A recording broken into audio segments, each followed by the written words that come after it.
Marcus Chen adjusted his backpack straps for the third time in 2 minutes. The weight felt wrong. Too light. No ammunition, no medical supplies, no emergency rations.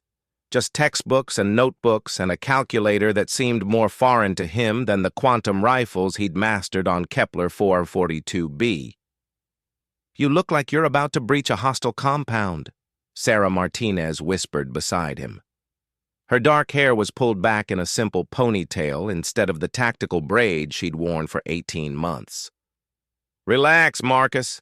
It's just Jefferson High." Just Jefferson High.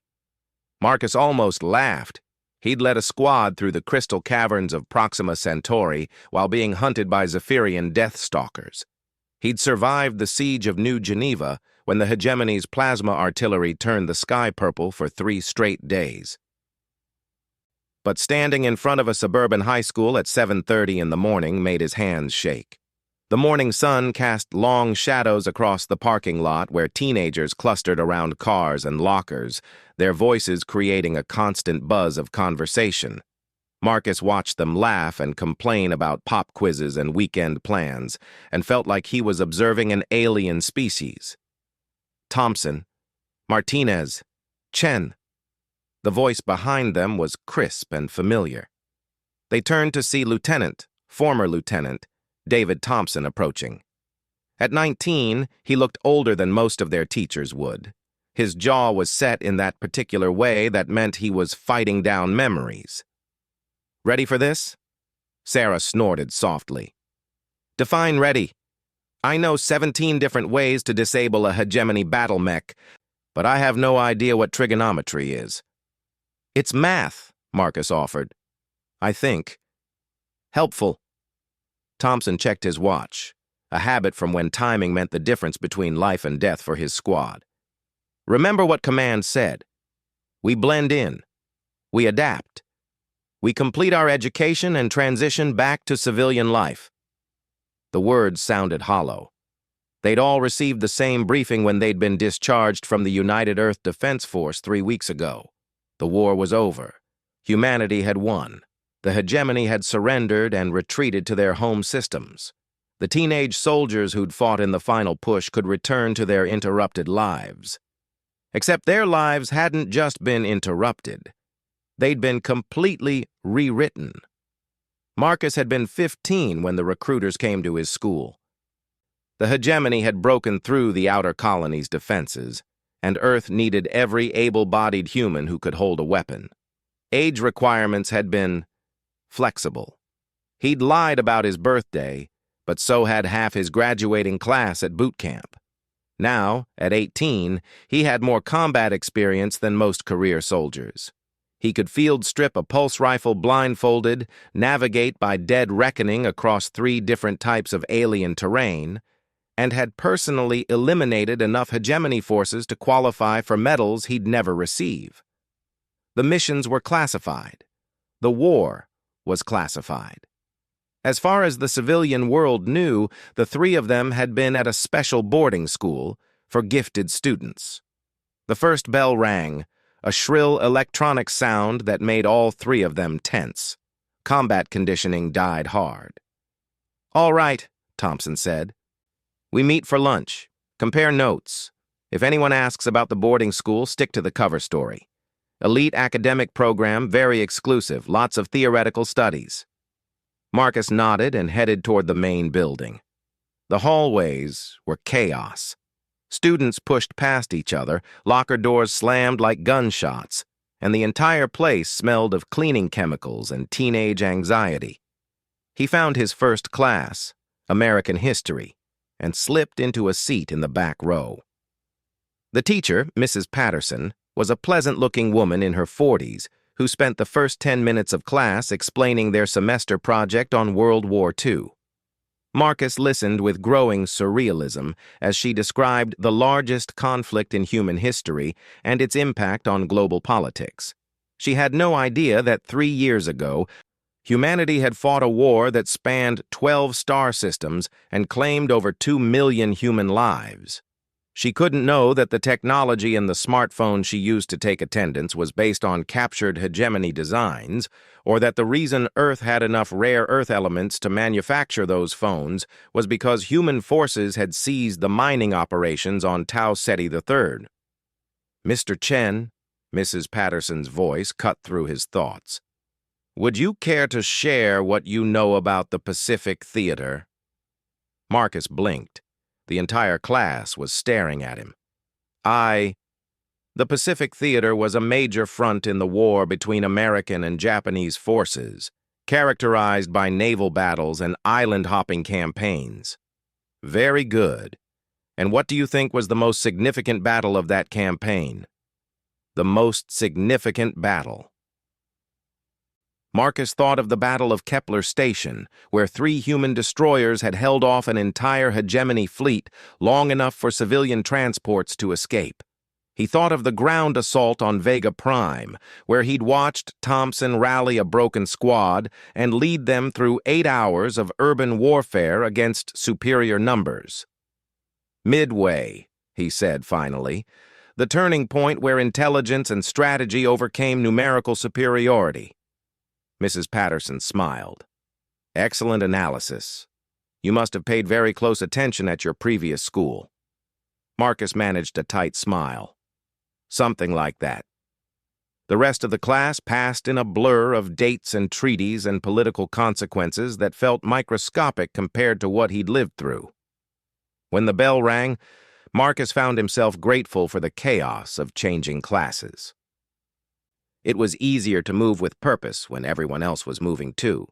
His next class was chemistry with Mr. Rodriguez, a young teacher who seemed genuinely enthusiastic about molecular structures.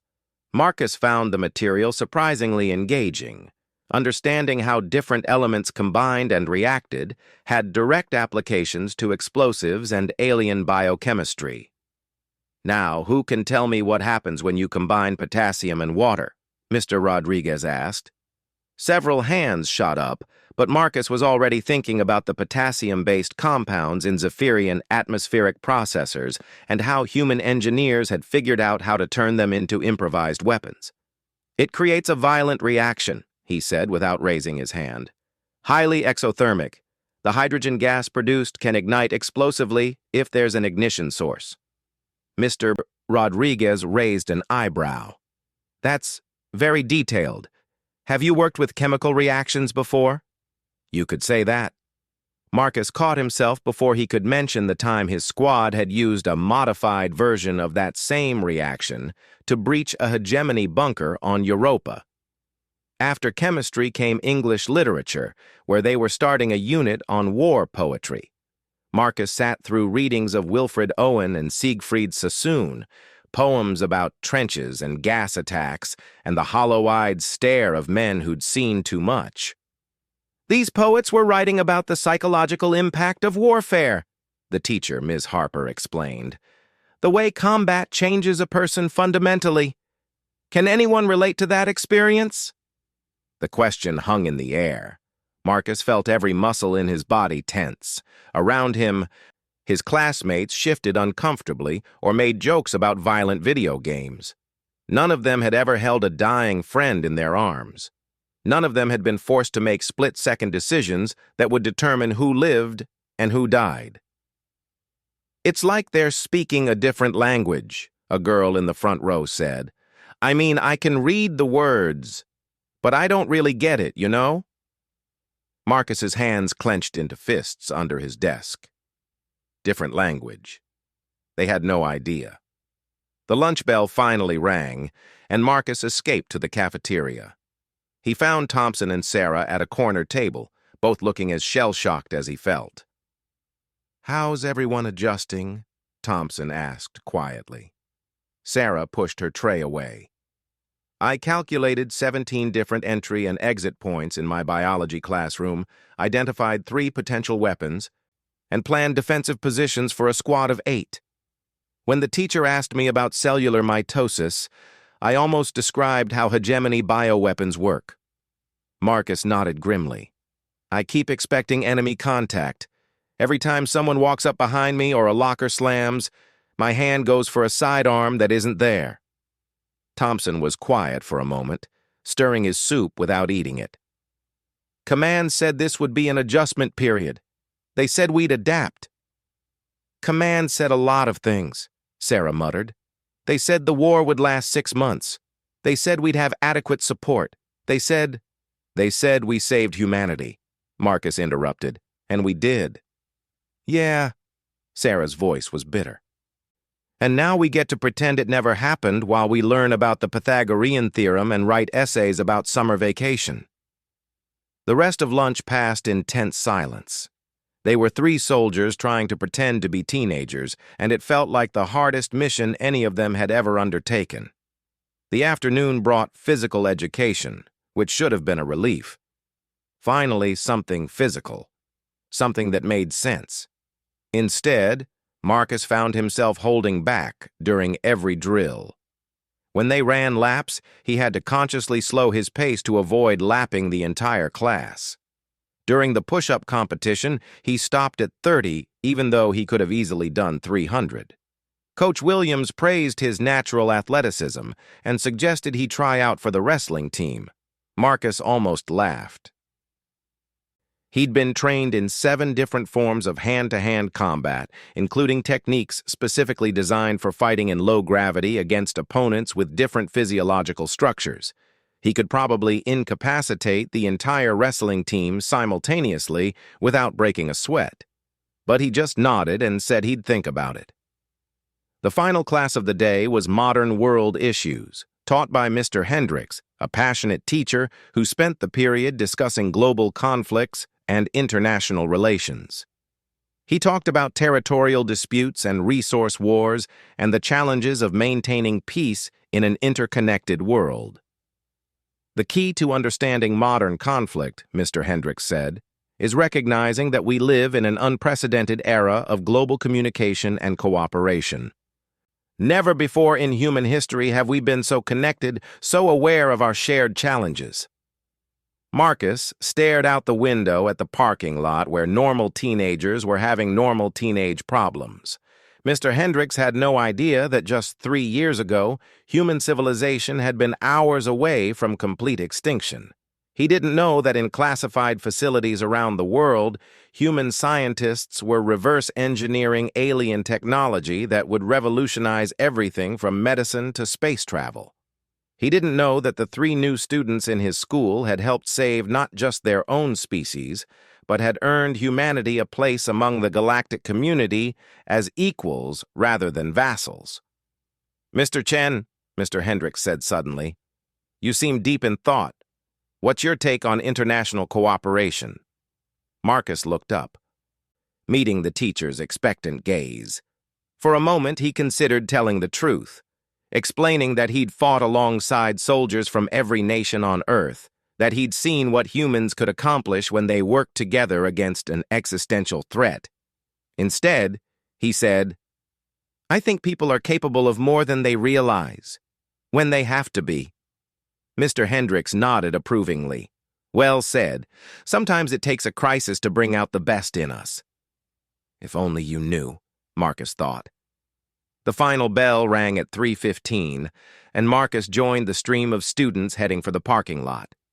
He found Thompson and Sarah waiting by the flagpole, both looking as emotionally exhausted as he felt. "How do we do this?" Sarah asked quietly. "How do we pretend to be normal when we're not?" Thompson adjusted his backpack. Still too light. Still wrong. One day at a time, we learn, we adapt, we remember that this is what we fought for. Marcus looked around at the teenagers laughing and complaining and living their lives without fear of orbital bombardment or alien invasion. This was what they'd protected. This normalcy. This beautiful, frustrating, impossible ordinariness. "We'll figure it out," he said finally. "We survived the war. We can survive high school." As they walked toward the bus stop, none of them noticed the black sedan that had been parked across the street all day, or the figure in the driver's seat who'd been taking careful notes about their every move. The war might be over, but some battles were just beginning. 3 weeks into their new civilian lives, Marcus was beginning to think they might actually pull this off. He'd learned to fake interest in pop quizzes and lunchroom drama. He'd figured out how to walk the halls without scanning for tactical advantages. He'd even started to relax when someone approached him from behind. Then Jake Morrison decided to make his life complicated. "Hey, transfer kid!" Jake's voice carried across the chemistry lab as Marcus was cleaning his equipment after another successful experiment. "I'm talking to you." Marcus looked up to see Jake flanked by two of his friends, Tyler and Brett, both wearing Letterman jackets and expressions that suggested they'd been planning this conversation. Jake Morrison was Jefferson High's golden boy, quarterback of the football team, dating the head cheerleader, destined for a full ride to a Division I school. He was also, Marcus had observed, a bully who enjoyed asserting dominance over anyone he perceived as different. "Is there something you need?" Marcus asked, keeping his voice neutral. His hands continued methodically cleaning the lab equipment, but his peripheral vision tracked everyone in the room. Mr. Rodriguez was grading papers at his desk. 3 other students were packing up their backpacks. 2 exit points. Several potential improvised weapons within arm's reach. He forced himself to stop thinking tactically. This was a high school confrontation, not a combat situation. "Yeah, there's something I need," Jake said, stepping closer. "I need you to stop making the rest of us look bad. That little show you put on today with the chemical reactions?" Mr. Rodriguez practically wet himself with excitement. Marcus glanced toward the teacher's desk, but Mr. Rodriguez appeared absorbed in his grading. "I just answered a question." "You've answered every question for 3 weeks," Tyler chimed in. "Same in Morrison's history class, same in PE. It's like you think you're better than everyone else." The accusation stung because it wasn't entirely wrong. Marcus did know more than his classmates about most subjects. When you've had to learn alien biochemistry to survive, terrestrial chemistry seemed elementary. When you've studied military history while living it, classroom discussions felt superficial. But he wasn't trying to show off. He was just existing. "I'm not trying to prove anything," Marcus said. "I'm just trying to get through the day." Jake laughed, but there was no humor in it. "Right. The mysterious transfer student from some fancy boarding school.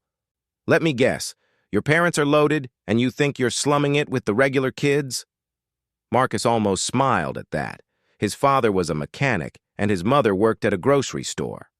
The only reason he'd gotten a scholarship to the fictional elite academy was because Earth needed cannon fodder and he'd been stupid enough to volunteer.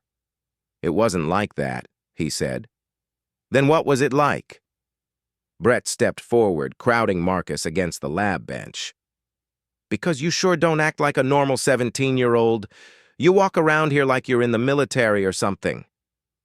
The observation was too close to the truth. Marcus felt his carefully constructed cover identity starting to crack.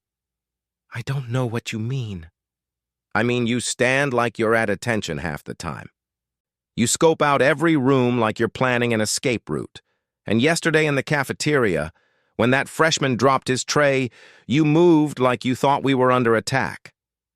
Marcus's blood went cold. He'd been so careful, but apparently not careful enough.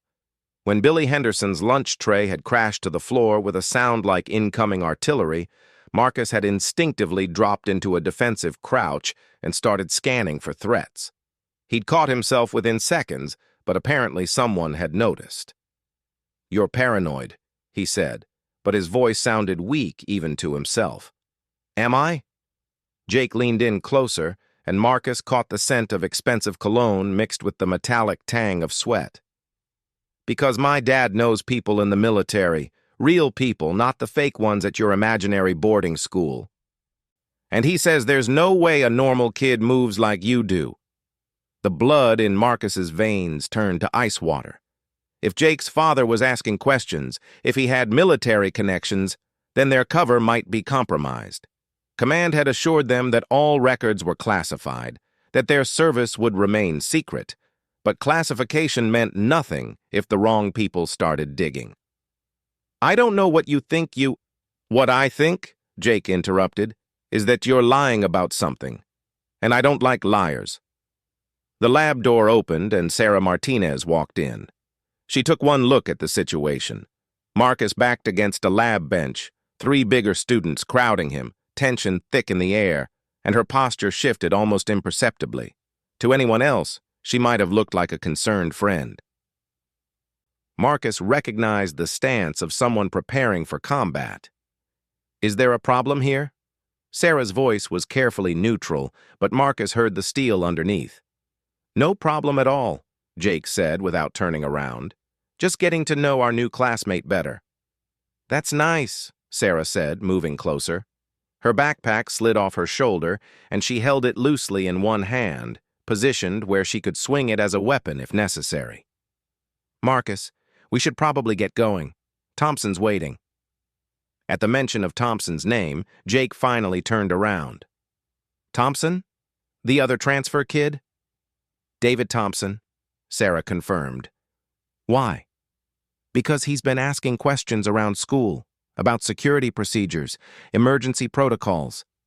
Stuff that normal students don't usually care about. Marcus felt the situation spiraling out of control. Thompson had been doing reconnaissance, old habits from their military service. But to civilians, it would look suspicious. He's just thorough, Marcus said. Some boarding schools emphasize safety awareness. Right. Jake's smile was sharp and unpleasant. Safety awareness, is that what they call it? The classroom door banged open again and Thompson himself appeared. His timing was either incredibly fortunate or the result of careful monitoring of his teammates' positions. Marcus suspected the latter. Martinez, Chen, Thompson said briskly. Ready to go? His tone was casual, but Marcus saw his eyes quickly assess the situation. Thompson had noticed the defensive positioning, the tension in the air, the potential threats. His hand moved slightly toward his right hip, where a sidearm would normally rest. We were just having a conversation, Jake said, but he was backing away from Marcus now. Thompson might look like a normal teenager, but there was something in his bearing that discouraged confrontation. Sounds like a fascinating conversation, Thompson said. Maybe you can continue it another time. It wasn't quite an order, but it had the authority of one. Jake Morrison might be used to intimidating his classmates, but he apparently recognized when he was outclassed. Yeah, Jake said finally. Another time? He and his friends filed out of the classroom, but not before Jake shot one last look at Marcus. See you around, transfer kid. When they were gone, Marcus finally let himself breathe normally. Sarah and Thompson flanked him, their own postures relaxing slightly. How bad was that? Thompson asked quietly. Bad enough, Marcus replied. He's suspicious. His father has military connections. Damn. Thompson ran a hand through his hair. We need to be more careful. We've been careful, Sarah protested, but we can't turn off 3 years of training overnight. Mr. Rodriguez looked up from his papers. Everything all right over there? Fine, Mr. Rodriguez, Marcus called back. Just discussing the homework assignment. They gathered their belongings and headed for the hallway. The afternoon crowds provided some cover for conversation, but they kept their voices low. We need to talk to Command, Thompson said. If people are asking questions— Command made it clear that we're on our own, Sarah interrupted. Remember, mission complete. Good luck with civilian life. Don't call us unless the world's ending. Marcus thought about the black sedan that had been parked outside the school for weeks. He'd assumed it was protective surveillance, but what if it wasn't? What if someone else was watching them? There's something else, he said. I think we're being followed. Thompson stopped walking. Explain. Black sedan. Government plates, I think. It's been outside the school every day since we started. Same driver, same position. Why didn't you mention this before? Sarah demanded. Because I thought it was our people keeping an eye on us, but now— Marcus shook his head. If Jake's father is asking questions, if people suspect something, maybe the surveillance isn't friendly. They'd reached Thompson's locker, and he spun the combination with practiced efficiency. All right, new plan. We stick together, we keep our heads down, and we watch each other's backs. Like always, Sarah said. Like always, Marcus agreed. But as they walked toward the exit, Marcus couldn't shake the feeling that their problems were just beginning. 3 weeks of pretending to be normal teenagers, and already their cover was starting to crack. The worst part was that he wasn't sure which was more dangerous. The suspicious classmates who thought they were hiding something, or the possibility that they were right. After school, they rode the bus to Thompson's neighborhood in tense silence. His foster parents were at work, which gave them privacy to talk freely. The house was a modest suburban colonial with a small backyard and the kind of normalcy that still felt alien to all of them. "Okay," Thompson said once they were settled in his living room. "Damage assessment. What do we know?" Marcus ticked off points on his fingers. Jake Morrison suspects we're not regular transfer students. His father has military connections and might be making inquiries. Someone's been conducting surveillance on us for weeks. And we've all been displaying behavioral patterns consistent with military training, Sarah added. I caught myself checking sight lines during my English class today. Mrs. Chen asked if I was feeling all right. Thompson nodded grimly. I've been asking too many questions about school security, emergency procedures, evacuation routes.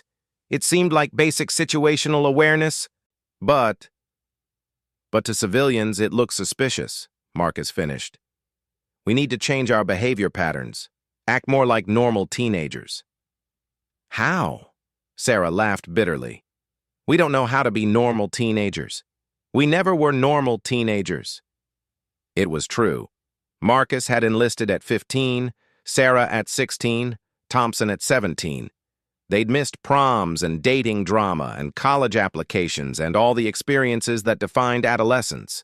Instead, they'd learned to kill efficiently and follow orders and watch their friends die in conflicts that officially never happened. We learn, Thompson said simply. Same way we learned everything else. We study, we adapt, we survive. Marcus's phone buzzed with a text message. He glanced at it and felt his blood turn cold. What is it? Sarah asked. Marcus held up his phone. The message was from an unknown number, but the content was unmistakable. We need to talk. Parking lot behind the Dairy Queen on 5th Street. 1 hour. Come alone. A friend who knows about Kepler Station. The three of them stared at the message in silence. Kepler Station was classified beyond top secret. The only people who knew about the battle there were the surviving members of the human forces who'd fought it, and most of them were either still in military service or dead. It could be a trap, Sarah said quietly. Probably is, Thompson agreed. But it could also be someone from our old unit, someone with information we need. Marcus looked at his teammates, his friends, his family, the only people in the world who truly understood what he'd been through. They'd saved each other's lives more times than he could count. They'd bled together, fought together, survived together. Now they were being hunted together. I'm going, he said. Not alone, Thompson said immediately. If this is hostile contact, then sending all three of us guarantees we all get captured or killed, Marcus interrupted. If it's friendly, one person is less threatening. If it's a trap, at least you two can get away and warn command. It was sound tactical reasoning, and they all knew it. That didn't make it any easier. Take this, Sarah said, pulling a small device from her backpack. It looked like a normal smartphone, but Marcus recognized it as a military-grade emergency beacon. If things go sideways, hit the panic button. We'll come running. Thompson clapped him on the shoulder. Be smart, be careful, and remember, you're supposed to be a normal teenager. Act scared and confused if someone tries to intimidate you. Marcus almost smiled at that. After everything they'd been through, the idea of acting scared seemed absurd. But he understood the strategy. 40 minutes later, he was standing in the parking lot behind a Dairy Queen, watching the sun set over suburban Tennessee and trying not to think about the 17 different ways this could go wrong. A car pulled into the parking lot. Not the black sedan he'd been expecting, but a beat-up Honda Civic that looked like it belonged to a college student. The driver's door opened and a woman emerged. Marcus recognized her immediately, even though she was dressed in civilian clothes and looked about 10 years older than the last time he'd seen her. "Captain Rodriguez," he breathed. "Not Captain anymore," she said, walking toward him with the same confident stride he remembered from their deployment. "Just Elena now, and you're not Corporal Chen anymore. You're just Marcus." Captain Elena Rodriguez had been their commanding officer during the final push against the hegemony forces on Kepler Station. She'd led them through 3 days of brutal urban warfare, had held the line when everything seemed hopeless, had personally pulled Marcus out of a collapsed building when shrapnel had pinned him down. She'd also been listed as killed in action when the station's reactor went critical during their evacuation. "You're supposed to be dead," Marcus said. "I'm supposed to be a lot of things," Elena replied, "most of them inconvenient for certain people in the government." Marcus felt a chill that had nothing to do with the evening air. "What are you talking about?" Elena gestured toward the picnic table near the edge of the parking lot. "We should sit. This is going to take a while to explain." As they settled onto the weathered wooden benches, Elena pulled out a tablet and activated what Marcus recognized as a military-grade privacy screen. Anyone trying to listen in on their conversation would hear nothing but static. "The war's not over, Marcus," she said without preamble. "The official version, the one they told you when they discharged you, that's a lie." Marcus felt the world tilt around him. "That's impossible. The hegemony surrendered. We saw the treaty broadcasts." "The hegemony leadership surrendered," Elena corrected. "But there are factions that didn't accept the terms. Extremist groups that believe humanity is too dangerous to be allowed into the galactic community. They're planning something big." "How do you know this?" Elena's expression was grim. "Because I'm part of a classified unit that's hunting them down. We call ourselves the Watch.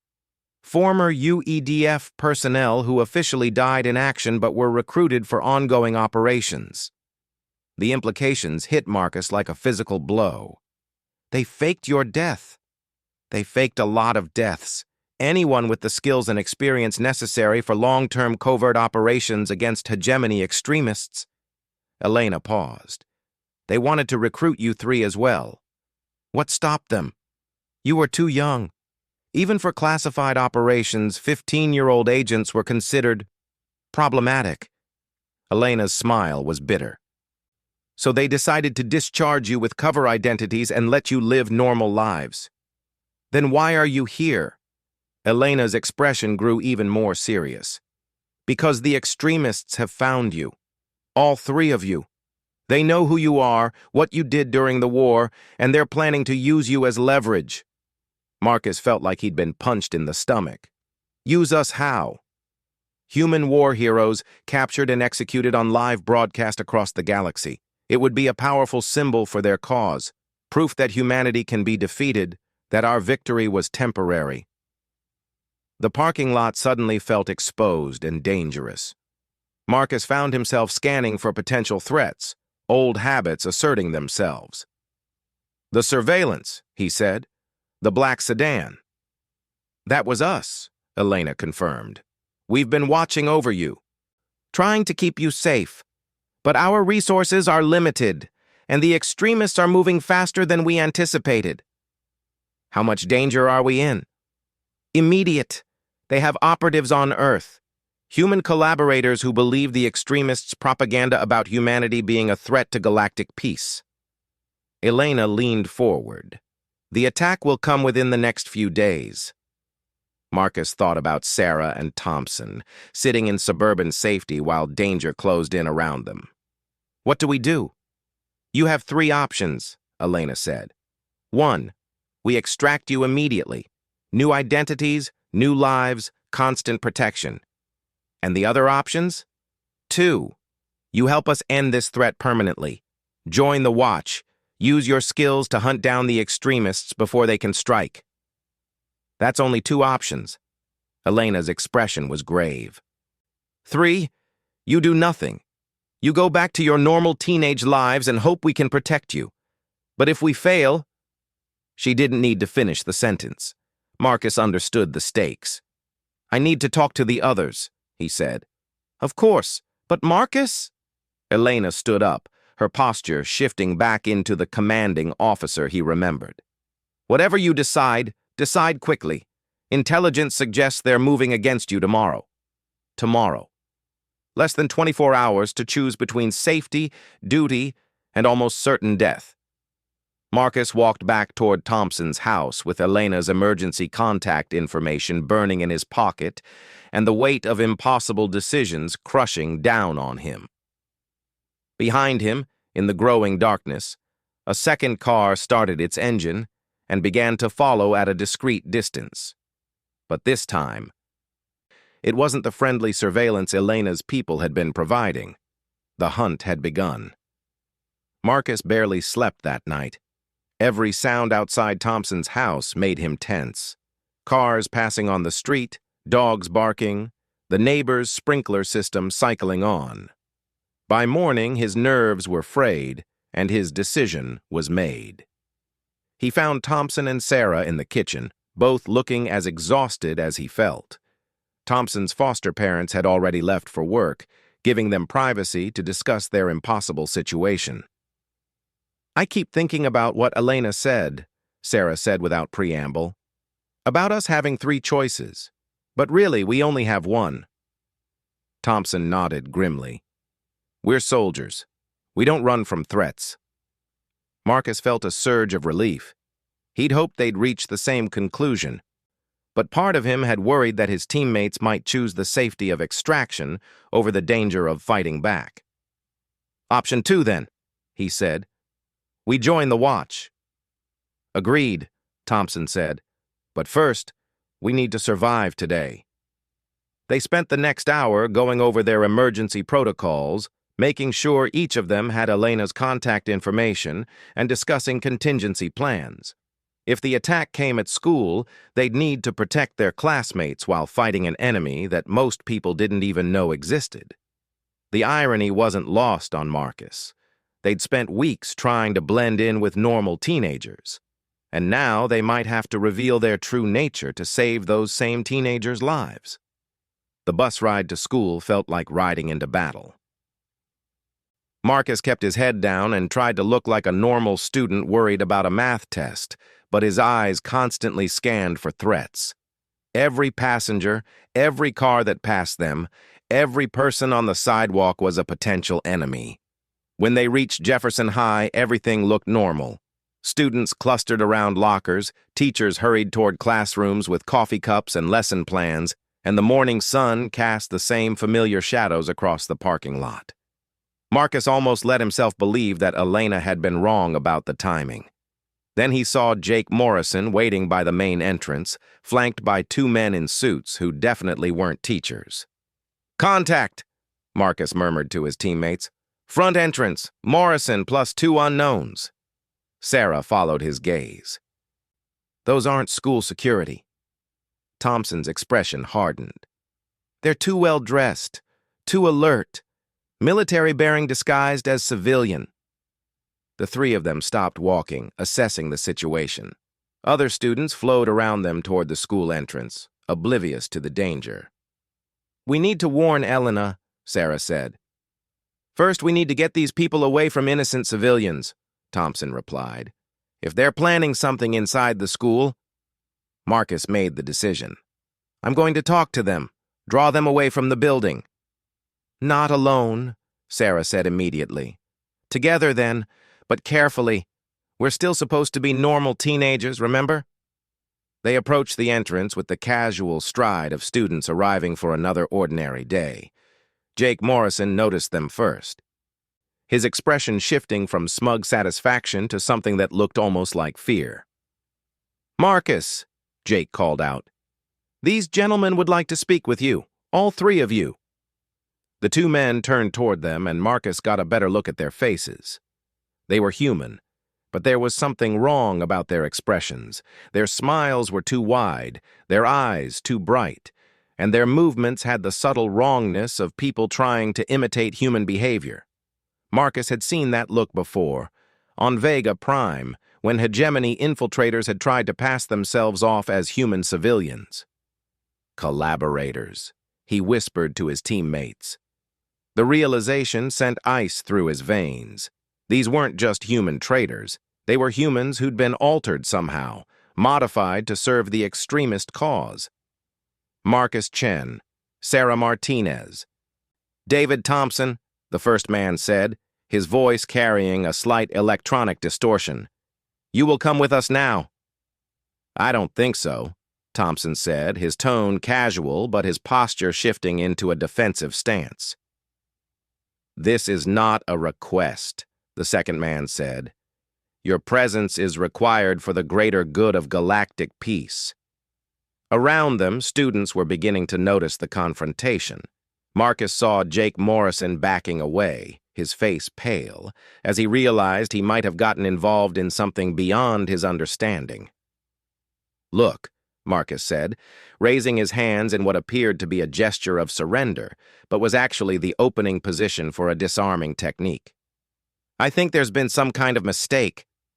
The first collaborator moved with inhuman speed, lunging toward Marcus with fingers that suddenly extended into metallic claws.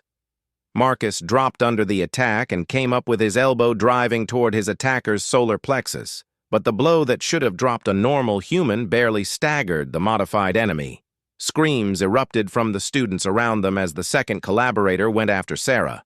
She spun away from his reaching hands and swept his legs, sending him crashing into a group of metal lockers with a sound like a gong. Thompson tackled Jake Morrison, driving both of them away from the fight just as the first collaborator's claws scraped gouges in the wall where Jake's head had been. "Everyone inside!" Thompson shouted to the gathering crowd of students. "Emergency lockdown!" Most of the students fled toward the building, but a few stood frozen in shock. Marcus found himself fighting to protect them while simultaneously trying not to reveal the full extent of his combat training.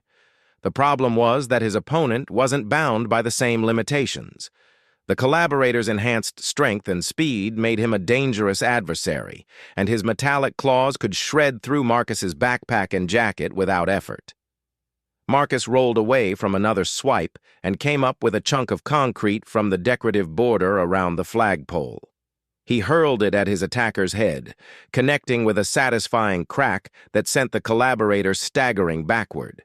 Sarah had gained the upper hand against her opponent, using his enhanced strength against him by redirecting his attacks into the brick wall of the school building. Each impact left spiderweb cracks in the masonry. "We need to end this quickly," she called out, "before more innocent people get hurt." Marcus agreed, but ending it quickly meant revealing abilities that would blow their cover completely. Around them, students were filming with their phones, capturing video that would be on social media within minutes. The decision was made for him when the first collaborator produced a weapon that definitely wasn't of human origin, a curved blade that hummed with energy and could probably cut through steel. All pretense of being a normal teenager evaporated. Marcus moved with the fluid precision of a combat veteran, ducking under the energy blade and driving his fist into the collaborator's throat with enough force to crush a normal windpipe. The modified human staggered but didn't go down. "Enough!" The voice came from across the parking lot, where Elena Rodriguez was striding toward them with military precision. She was dressed in tactical gear and carrying weapons that Marcus recognized from their time in the UEDF. "Captain Rodriguez?" Jake Morrison stared in disbelief. "But you're dead." "Yes, I've heard." Elena's voice carried the authority of command as she approached the two collaborators. "Stand down. Your mission has failed." The first collaborator snarled, revealing teeth that had been replaced with metallic points. The young humans will be eliminated. The hegemony's message will be heard. The only message being heard today, Elena said calmly, is that humanity protects its own. She moved like lightning, her weapon humming to life and striking the first collaborator center mass. He dropped like a stone, his enhanced body finally succumbing to military-grade energy weapons. The second collaborator tried to run, but Sarah was already in position to intercept him.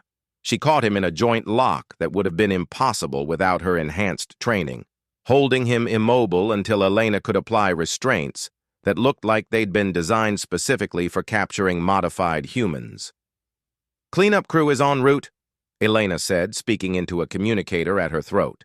2 hostiles neutralized, 1 captured. Civilian exposure minimal but not zero. Marcus looked around at the crowd of students who were staring at them with a mixture of fear and awe. Phone cameras were everywhere, recording video that would be impossible to suppress.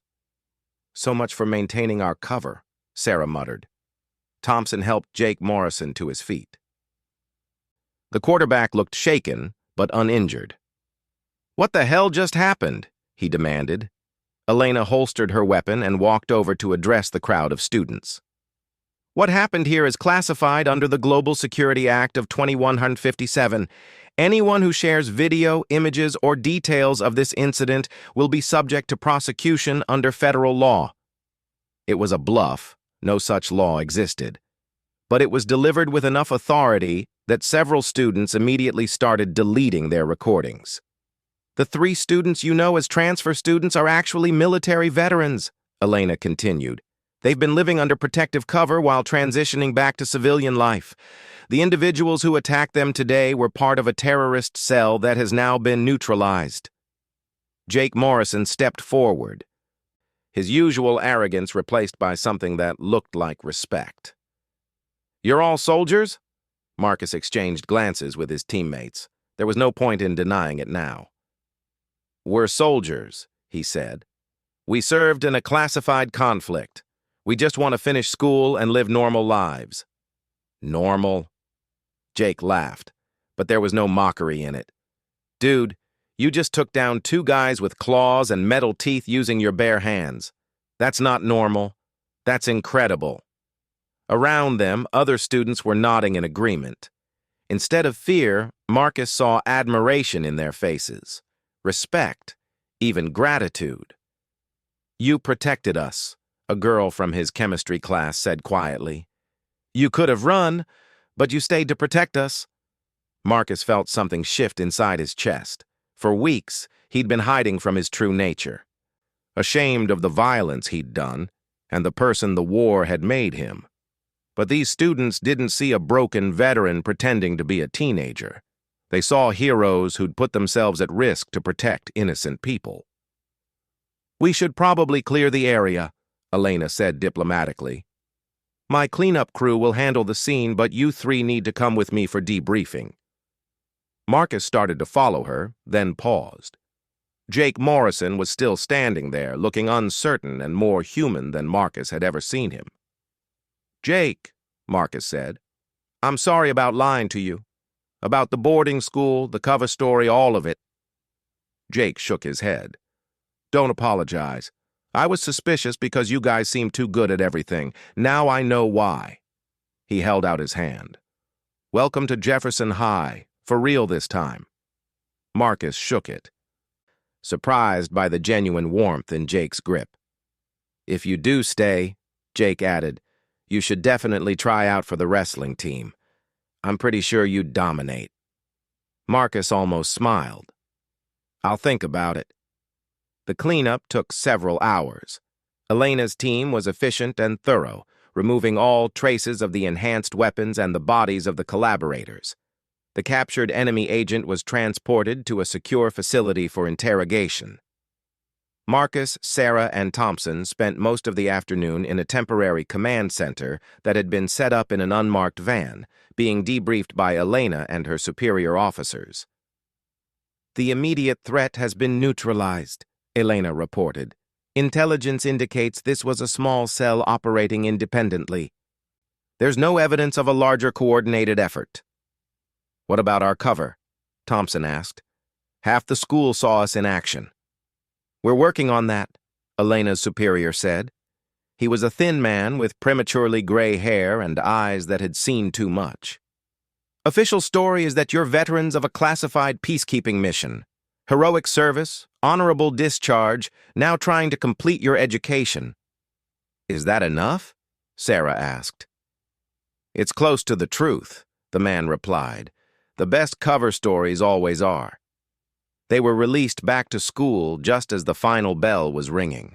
Marcus expected the hallways to buzz with excitement and speculation, but instead found a respectful quiet. Students nodded to them as they passed, but no one pressed for details or tried to take pictures. Jake Morrison was waiting by their lockers. The word's gone out, he said simply. You guys are off limits for harassment. Anyone who bothers you answers to me. Marcus was touched by the gesture, even if it was unnecessary. Thanks, but we can take care of ourselves. I know, Jake said. That's not the point.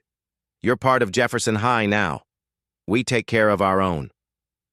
Over the following weeks, they settled into a new routine. Their military background was no longer a secret, which removed the constant stress of maintaining false identities. Teachers treated them with a respect that bordered on deference. Students looked up to them as heroes. Marcus found himself enjoying chemistry class more when he didn't have to hide his advanced knowledge. Sarah excelled in her history courses now that she could openly discuss military strategy and tactics. Thompson's natural leadership abilities made him a popular choice for group projects and class presentations. They were still soldiers, but they were also students. Still veterans, but also teenagers trying to figure out who they wanted to become.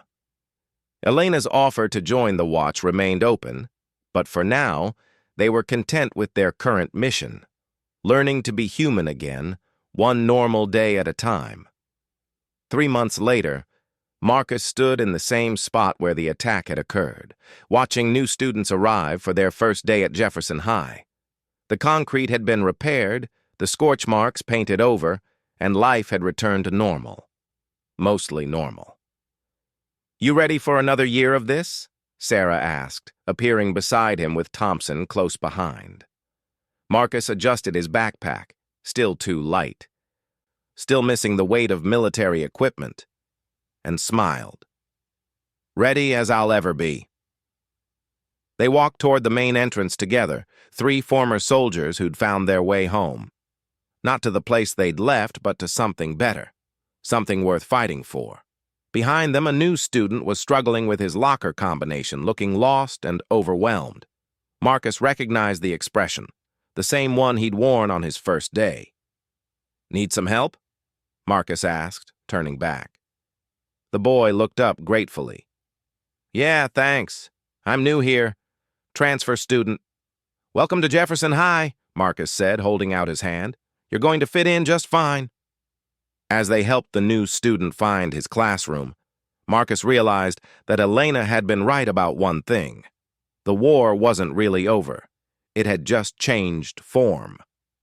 Instead of fighting alien invaders, they were now fighting ignorance, intolerance, and fear. Instead of protecting humanity from external threats, they were protecting individual humans from the smaller, everyday battles that could break someone's spirit.